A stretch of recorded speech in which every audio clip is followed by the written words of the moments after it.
नमस्कार दोस्तों, the education power channel पर आप लोगों का स्वागत है। दोस्तों, आज के वीडियो में हम लोग बात करेंगे कि विशिष्ट शिक्षकों को सेवा निरंतरता कब तक मिलेगा, या विशिष्ट शिक्षकों का वरीयता निर्धारण किस प्रकार से होगा, विशिष्ट शिक्षकों का प्रोन्नति किस प्रकार से होगा। जैसा कि आप सभी जानते हैं, शिक्षा विभाग के द्वारा एक कमेटी का गठन किया गया है दोस्तों। वो कमेटी के रिपोर्ट के आधार पर जो है विशिष्ट शिक्षकों का जो सेवा निरंतरता है, वरीयता निर्धारण है, वेतन संरक्षण है या प्रोन्नति है, वो क्लियर हो जाएगा। वीडियो शुरू करने से पहले एक रिक्वेस्ट है दोस्तों, जो लोग मेरे चैनल को सब्सक्राइब नहीं किए हैं कृपया चैनल को सब्सक्राइब कर दें और बेल आइकन को दबा दें। जैसा कि आप देख पा रहे होंगे दोस्तों, बिहार सरकार शिक्षा विभाग बिहार पटना के द्वारा ये आदेश जारी किया गया है 9 सितंबर 2025 को। इसमें क्या कहा गया है दोस्तों कि वर्तमान में शिक्षा विभाग के अंतर्गत स्थानीय निकाय शिक्षक, विशिष्ट शिक्षक बिहार लोक सेवा आयोग द्वारा विद्यालय अध्यापक, प्रधान शिक्षक एवं प्रधानाध्यापकों के पदों पर अलग अलग संवर्ग में नियुक्त किए गए हैं। यानी विद्यालय में या तो आपका नियोजित शिक्षक होगा, या विशिष्ट शिक्षक होंगे, या विद्यालय अध्यापक होंगे, या जो बीपीएससी द्वारा जो नियुक्त प्रधानाध्यापक हैं वो होंगे। स्थानीय निकाय शिक्षक सक्षमता परीक्षा उत्तीर्ण होने के पश्चात विशिष्ट शिक्षक का दर्जा प्राप्त कर लिए हैं। जो नियोजित शिक्षक थे, जो परीक्षा पास किए, चाहे वो सक्षमता 1, सक्षमता 2, सक्षमता 3, वे राजकर्मी का दर्जा पा लिए, विशिष्ट शिक्षक का दर्जा पा लिए, यानी वे राजकर्मी बन गए और सक्षमता 3 वाले बन जाएंगे। विभिन्न संवर्गों के शिक्षकों का अन्य संवर्ग में नियुक्त होने पर उनकी सेवा की निरंतरता, वेतन संरक्षण, प्रोन्नति, वेतन विसंगति एवं उनकी आपसी वरीयता के संबंध में विभिन्न संगठनों से अनुरोध प्राप्त हो रहा है। जो मेन चीज है दोस्तों वो क्या है कि विभिन्न संगठनों के द्वारा जो राजकर्मी बने हैं विशिष्ट शिक्षक, उसका सेवा का निरंतरता से संबंधित पत्र प्राप्त हो रहा है। वेतन संरक्षण को ध्यान में रखते हुए अब तक वेतन निर्धारण नहीं हुआ है बहुत से जिला के द्वारा, उसका पत्र प्राप्त हो रहा है। प्रोन्नति, वेतन विसंगति और उनकी आपसी वरीयता, मेन चीज है आपसी वरीयता। वो आपसी वरीयता का मतलब हुआ कि विभाग ने अब तक ये स्पष्ट नहीं किया है कि विशिष्ट शिक्षक सीनियर होंगे या बीपीएससी शिक्षक सीनियर होंगे, जबकि विभाग ने पहले ये स्पष्ट कर दिया था कि बीपीएससी शिक्षक और विशिष्ट शिक्षक दोनों राजकर्मी हैं, और राजकर्मी जो है वो स्थानीय निकाय के शिक्षकों से यानी नियोजित शिक्षकों से वरीय होंगे। ये चीज क्लियर कर दिया था, लेकिन विशिष्ट और बीपीएससी में ये डिफरेंशिएट नहीं हुआ था दोस्तों। विसंगति एवं उनकी आपसी वरीयता के संबंध में विभिन्न संगठनों से अनुरोध प्राप्त हो रहा है। इसी प्रकार प्रारंभिक से लेकर उच्च माध्यमिक विद्यालयों में प्रभारी प्रधानाध्यापक घोषित करने हेतु विभिन्न कोटि के शिक्षकों की आपसी वरीयता को भी निर्धारित किया जाना है। जो प्रारंभिक से लेकर के उच्च माध्यमिक विद्यालय में जहां पर प्रधान शिक्षक या प्रधानाध्यापक नहीं आए हैं, उनका प्रभारी प्रधानाध्यापक किस प्रकार से घोषित किया जाएगा। जाहिर सी बात है, जो सबसे सीनियर होंगे वही प्रभारी प्रधानाध्यापक होंगे। उनका जो है आपसी वरीयता नहीं हुआ है, इसीलिए जो है प्रभारी प्रधानाध्यापक को भी घोषित किया जाना है।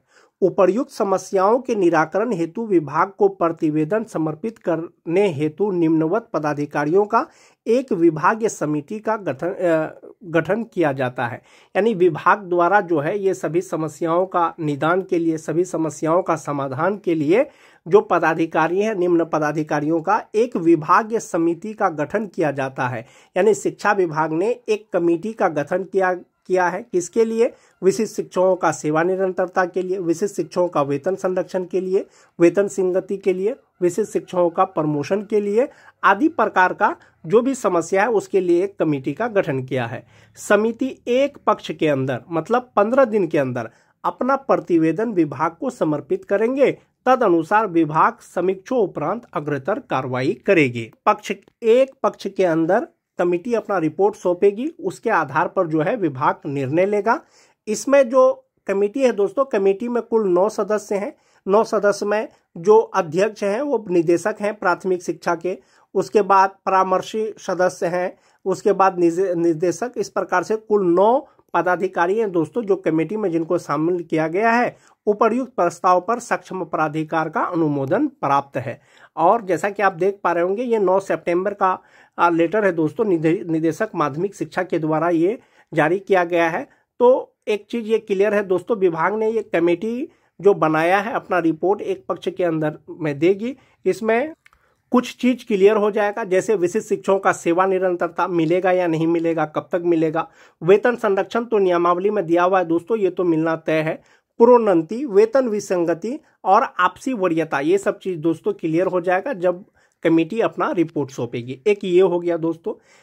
विशिष्ट शिक्षक, बीपीएससी शिक्षक या नियोजित शिक्षक में सबसे सीनियर कौन होंगे, इसके लिए दोस्तों एक पुराना लेटर देखना चाहेंगे दोस्तों। ये पत्र दोस्तों 20 नवंबर 2024 का है, अपर मुख्य सचिव शिक्षा विभाग के द्वारा ये जारी किया गया था। इसमें दोस्तों जो प्रोफेसर डॉक्टर नवल किशोर यादव हैं, माननीय सदस्य, शिक्षा मंत्री से एक सवाल पूछा था दोस्तों। क्या सवाल था कि क्या यह सही है कि राज्य के प्राथमिक से लेकर उच्च माध्यमिक विद्यालयों में कार्यरत नियोजित शिक्षकों एवं बीपीएससी के द्वारा नियुक्त टीआरई शिक्षकों का सरकार के बीपीएससी के द्वारा नियुक्त टीआरई शिक्षकों को वरीयता का निर्धारण किया गया है। यानी उन्होंने सवाल पूछा था क्या बीपीएससी शिक्षक से नियोजित शिक्षक सीनियर होंगे, इस तरह का। और दूसरा जो सवाल था, क्या यह सही है कि सक्षमता उत्तीर्ण विशिष्ट शिक्षक बनने पर भी बीपीएससी नियुक्त टीआरई शिक्षक ही वरीय होंगे। उसके बाद पूछा था दोस्तों, क्या यह सही है कि नियोजित शिक्षकों का पूर्व के अवधि में कार्य का वरीयता में लाभ नहीं दिया जा रहा है, यानी वही हो गया सेवा निरंतरता। और लास्ट में था दोस्तों कि यदि उपरोक्त खंडों के उत्तर स्वीकारात्मक है तो क्या सरकार नियोजित शिक्षकों के अवधि कार्य को देखते हुए बीपीएससी के द्वारा नियुक्त टीआरई शिक्षकों से वरीय बनाने हेतु नियम में परिवर्तन करने का विचार रखती है, यदि हाँ तो कब तक। माननीय शिक्षा मंत्री के द्वारा जवाब दिया गया था दोस्तों। क्या जवाब दिया गया था? उन्होंने जवाब दिया था कि वस्तु स्थिति यह है कि बिहार राज्य विद्यालय अध्यापक नियमावली 2023 भारत के संविधान के अनुच्छेद 309 परंतु के अधीन प्रदत्त शक्तियों के तहत अधिसूचित किया गया है। इस नियमावली के तहत नियुक्त विद्यालय अध्यापकों का संवर्ग राज्यकर्मी के श्रेणी के तहत होते हैं। यानी जो बीपीएससी शिक्षक है वो राज्यकर्मी के श्रेणी के होते हैं, जबकि स्थानीय निकाय के शिक्षकों की नियमावली भारत के संविधान के 243 के तहत अधिसूचित की गई है, जो राज्यकर्मी श्रेणी के तहत नहीं आते हैं। यानी जो नियोजित शिक्षक हैं वो राज्यकर्मी श्रेणी के तहत नहीं आते हैं। सरकार के समक्ष स्थानीय निकाय शिक्षकों को अनुभव के आधार पर विद्यालय अध्यापक जो बिहार लोक सेवा आयोग द्वारा नियुक्त हैं से वरीय बनाने हेतु कोई भी प्रस्ताव विचाराधीन नहीं है। यानी अनुभव के आधार पर वरीयता का निर्धारण नहीं किया जाएगा दोस्तों, क्योंकि बीपीएससी शिक्षक या विशिष्ट शिक्षक राज्यकर्मी है तो राज्यकर्मी स्थानीय निकाय के शिक्षक से हमेशा वरीय होंगे, ऐसा माननीय शिक्षा मंत्री के द्वारा एक प्रश्न का जवाब देते हुए कहा गया था दोस्तों। कमेटी का गठन किया गया है शिक्षा विभाग के द्वारा। एक पक्ष के अंदर में जब वो अपना रिपोर्ट सौंपेगी तो ये चीज क्लियर हो जाएगा कि सबसे सीनियर कौन होंगे, बीपीएससी टीचर होंगे या विशिष्ट शिक्षक होंगे। और विशिष्ट शिक्षकों में सबसे सीनियर कौन होंगे, सक्षमता 1 वाले, सक्षमता 2 वाले, सक्षमता 3 वाले। उसी तरह से दोस्तों की नियोजित शिक्षक तो कन्या है ही, क्योंकि वो राज्यकर्मी नहीं है। इसके अतिरिक्त दोस्तों जो विशिष्ट शिक्षक नियमावली है जो 26 दिसंबर 2023 को आया था, तो विशिष्ट शिक्षक नियमावली के अनुसार क्या क्या आपको मिलना तय है। विशिष्ट शिक्षक नियमावली 2023 यथा संशोधित 2024 का point number 7, point number 8, point number 9 most important है दोस्तों। पॉइंट नंबर 7 में कहा गया है कि वरीयता के बारे में, यानी विशिष्ट शिक्षकों में वरीयता का निर्धारण किस प्रकार से होगा। तो इसमें स्पष्ट किया है कि जिला स्तर पर विशिष्ट शिक्षकों की एक वरीयता सूची बनेगी। शिक्षकों की प्रत्येक श्रेणी यानी कि 1 to 5 का अलग, 6 to 8 का अलग, 9-10 का अलग और 11-12 का अलग जो है विषयवार एक अलग वरीयता सूची तैयार किया जाएगा। जब वरीयता सूची तैयार किया जाएगा तो वरीयता का निर्धारण किस प्रकार से होगा, तो उसके लिए ये कुछ 4 पॉइंट दिया गया है दोस्तों नियमावली में। हर हाल में नियमावली के अनुसार ही वरीयता का निर्धारण किया जाएगा। कमेटी तो ये सौंपेगी रिपोर्ट कि किस प्रकार से वरीयता का निर्धारण किया जाएगा, बीपीएससी शिक्षक सीनियर होंगे या विशिष्ट शिक्षक सीनियर होंगे। लेकिन विशिष्ट शिक्षकों में जो वरीयता का निर्धारण होगा वो नियमावली के 7.2 के अनुसार ही होगा। इसमें स्पष्ट किया गया है कि स्थानीय निकाय शिक्षक के रूप में प्रशिक्षित वेतनमान प्राप्त करने की तिथि से जो विशिष्ट शिक्षक परीक्षा पास करने के बाद विशिष्ट शिक्षक बन गए हैं, उसको सबसे पहले जिनको प्रशिक्षित वेतनमान मिल रहा था वही सबसे सीनियर होंगे। यानी सबसे पहले जो प्रशिक्षित हुए हैं वही सीनियर होंगे। एक वो हो गया। दूसरा चीज है कि दोस्तों हो सकता है कि 2 शिक्षकों का प्रशिक्षण तिथि सेम हो। इस तरह का जो 31/3/2019 तक जो भी शिक्षक प्रशिक्षण प्राप्त किए हैं अपना, तो इस तरह का केस बहुत सारा है दोस्तों। अगर ऐसा है तो इसमें कहा गया है कि जब दो शिक्षक उपर्युक्त मापदंड यानी एक ही तिथि साझा करते हैं प्रशिक्षित वेतनमान का, तो उनका जन्म तिथि वरीयता तय करने के लिए मापदंड होगी, यानी जो उसका डेट ऑफ बर्थ है वो उसका वरीयता तय करेगा। लेकिन इसके अनुसार दोस्तों ये संभव नहीं है, चूंकि 31/3/2019 तक बहुत सारे शिक्षक जो है प्रशिक्षण पूरा किए हैं या प्रशिक्षित हुए हैं, तो एक ही तिथि बहुत सारे शिक्षक का प्रशिक्षण का तिथि है। तो ऐसी स्थिति में दोस्तों विभाग निर्णय लेगा, लेकिन आप ये मान के चलें कि जो प्रशिक्षित वेतनमान प्राप्त करने की तिथि है उसी के अनुसार वरीयता तय होगा। एक वो हो गया। दूसरा है दोस्तों, जहां दो शिक्षक उपर्युक्त मापदंड ख यानी क भी सेम होगा, प्रशिक्षित वेतनमान प्राप्त करने का भी तिथि सेम होगा और जन्म तिथि भी सेम होगा, तो ऐसे स्थिति में उसका जो अल्फाबेट है उसके नाम का वो उसका वरीयता तय करेगा। इसके अतिरिक्त कोई मामला अगर आता है तो विभाग इसके लिए स्वतंत्र है, वो निर्णय लेगा कि किस प्रकार से वरीयता निर्धारण किया जाएगा।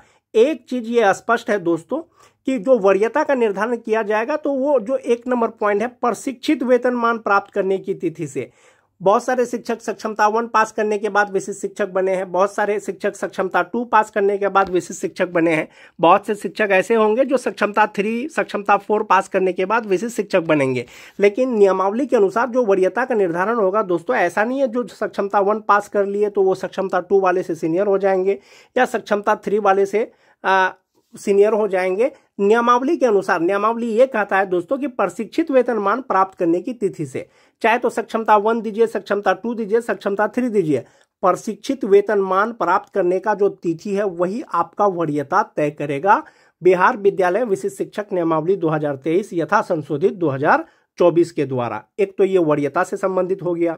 दूसरा है दोस्तों वेतन से संबंधित। नियमावली में स्पष्ट किया गया है कि विशिष्ट शिक्षक स्थानीय निकाय नियमावली 2020 के तहत शिक्षकों को पूर्ण वेतन संरक्षण दिया जाएगा। यानी उस समय जो आपका मूल वेतन था राज्यकर्मी बनने के बाद, विशिष्ट शिक्षक बनने के बाद आपका मूल वेतन कम नहीं होगा।